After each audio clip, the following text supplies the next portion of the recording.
Saudara-saudari yang terkasih berkah dalam, bacaan ini berbicara tentang puasa.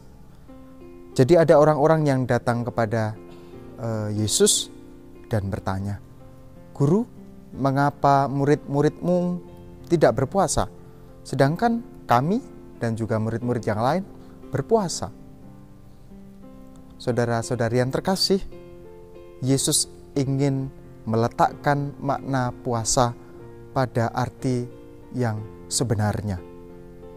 Selama ini makna puasa lebih dimaknai sebagai tuntutan hukum, kewajiban hukum yang harus dilakukan tanpa dipahami apa tujuan puasa.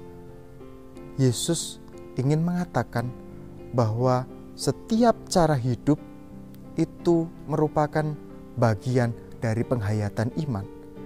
Setiap tindakan harus dipahami apa tujuan sebenarnya. Yesus ingin membawa pemahaman yang baru.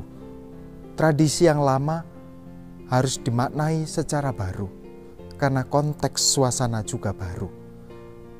Maka saudara-saudari yang terkasih, kita diundang untuk melihat segala sesuatu di lingkungan kita secara baru, memaknai dan meletakkan sesuatu pada arti yang sesungguhnya. Cara hidup kita, cara beriman kita itu harus dipandang sebagai bagian dari penghayatan dan perwujudan iman kita, bukan pertama-tama untuk sekedar memenuhi tuntutan hukum agama saja. Yang terpenting bagi Yesus adalah bagaimana hidup kita mempunyai daya ubah terhadap situasi, terhadap konteks di mana kita berada. Agama itu semestinya membebaskan, membuat orang semakin merasa dekat dengan Allah, menghantar orang untuk menuju kepada Allah, bukan justru membelenggu pada ikatan-ikatan tertentu, membuat sekat-sekat yang membuat satu sama lain justru terpisah. Kita diundang untuk menghormati adanya perbedaan di sekitar kita. Yesus mengundang kita untuk meletakkan cara beragama sesuai dengan apa yang mestinya dihayati.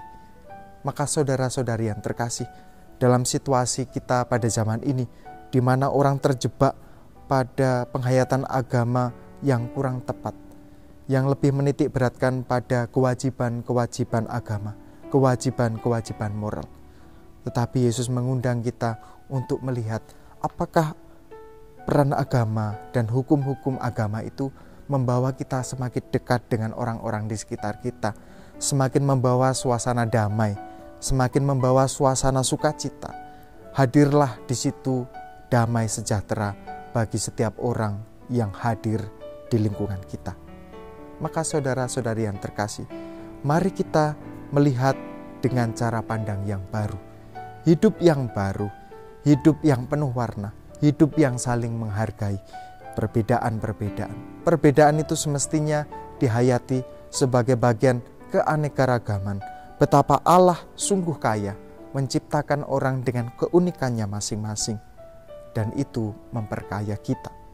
Semoga cara beriman kita juga semakin baru, semakin dekat dengan Allah, semakin dekat dengan sesama, semakin dekat dengan siapapun yang kita jumpai. Terpujilah Allah kini dan sepanjang masa. Amin.